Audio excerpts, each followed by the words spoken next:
إن الحمد لله والصلاة والسلام على من لا نبي أما بعد أعوذ بالله من الشيطان الرجيم بسم الله الرحمن الرحيم قال الله تعالى ظهر الفساد في البر والبحر بما كسبت أيدي الناس وقال النبي صلى الله عليه وسلم ما من قوم يعملون بالمعاصي সম্মানিত দেশ ও বিদেশি ভাই ও বোনেরা, আজকে আপনাদের সামনে একটি গুরুত্বপূর্ণ বিষয় নিয়ে আলোচনা করতে চলেছি, যেটা আরজিকর যে কাণ্ডের বিষয়গুলো আমাদের সামনে ফুটে ওঠে, এর একটি সমাধান চাওয়ার জন্য দেশব্যাপী একটি আন্দোলন চলছে, একটা নারা চলছে। সেটি হলো উই জাস্টিস, অর্থাৎ ইনসাফ চাই বা ন্যায় বিচার চাই বা শাস্তি চাই। আমরা বোনের জন্য, সুস্মিতার জন্য আজকে আমরা কিছু কথা বলতে চাই। যে পবিত্র কোরআনুল কারিমে যে মীমাংসার কথা উল্লেখ করা হয়েছে, এই মীমাংসায় একমাত্র মানব জাতির সমাধান।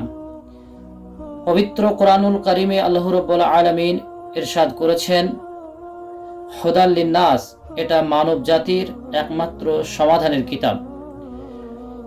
যুগ যুগ ধরে যদি আমরা দেখি যে বিপর্যয়ের পেছনে, বিপর্যয়কে উৎখাত করার পেছনে যে বাণীর অবদান রয়েছে, সেটা হচ্ছে ইসলামের অবদান।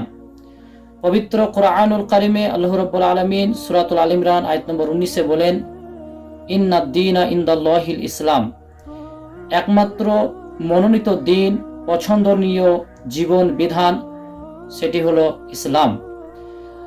তাই আমি বলবো যে আপনারা ইতিপূর্বে দেখেছেন অনেক রকমের কাণ্ড, যার কোনো বিচার সহি হয়নি, সঠিক বিচার হয়নি।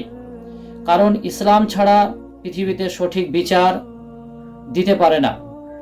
আসিফা বেগম, আপনারা জানেন, জম্মু কাঠুয়া প্রদেশের 8 বছরের একজন নাবালিকাকে ধর্ষণ করে তাকে পাথর মেরে হত্যা করা হয়েছে। তারা ছাড় পেয়ে গেল, তাদেরকে ফুলের মালাও দেওয়া হয়েছিল আসামিরা, হত্যাকারীরা।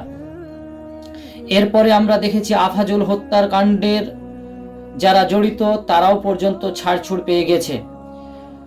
গত বছর 2023-এর আপনার 11ই আগস্ট, যে আগস্টে সুস্মিতা ধর্ষিতা হয়েছেন, মার্ডার হয়েছেন, সেই মাসেই, এই বছর যে মাস, এই মাস গত 2023-এ আপনার যাদবপুর বিশ্ববিদ্যালয়ের আপনার স্বপ্নদ্বীপ, সে হত্যার শিকার হয়েছে। এরপরে আপনারা একটার পর একটা দেখতেই রয়েছেন, কিন্তু তার কোনো বিকল্প কেন নাই? আমরা আপনাদেরকে হিন্দু ভাই বোন, জাতি প্রেমিক, ধর্মপ্রেমিক, দেশপ্রেমিক সকলের উদ্দেশ্যে বলছি, আপনারা মানবতার বাণী, মহান রবের বাণী একটুকু লক্ষ্য করবেন। এর পেছনে যার হাত রয়েছে, সে হচ্ছে মারদুদ শয়তান।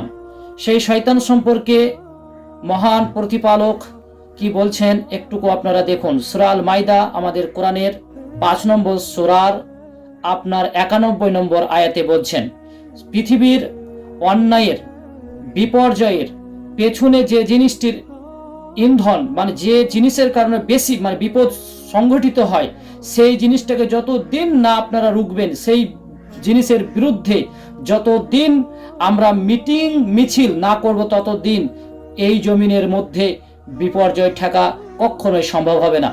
দেখেন এই আয়াতে কারিমাতে কি আল্লাহ তাআলা বলেছেন, ইন্নামা ইউরিদুশ শাইতানু আই ইউকিআ বাইনাকুমুল আদাওয়াতা, শয়তান তোমাদের মাঝে ঘটাতে চায়, নিশ্চয় শয়তানের ইচ্ছা হলো, এরাদা হলো, চাহিদা হলো, সে তোমাদের মাঝে ঘটাতে চায় শত্রুতা ঘটাতে চায়, তোমাদের মধ্যে বিবাদ লাগাতে চায়।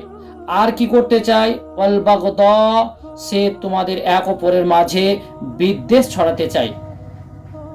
আপনার সঙ্গে অপরজনের সাথে সম্পর্ক কিভাবে কাটানো যায়, কোন কথা বললে সেই কাজগুলো করে শয়তান।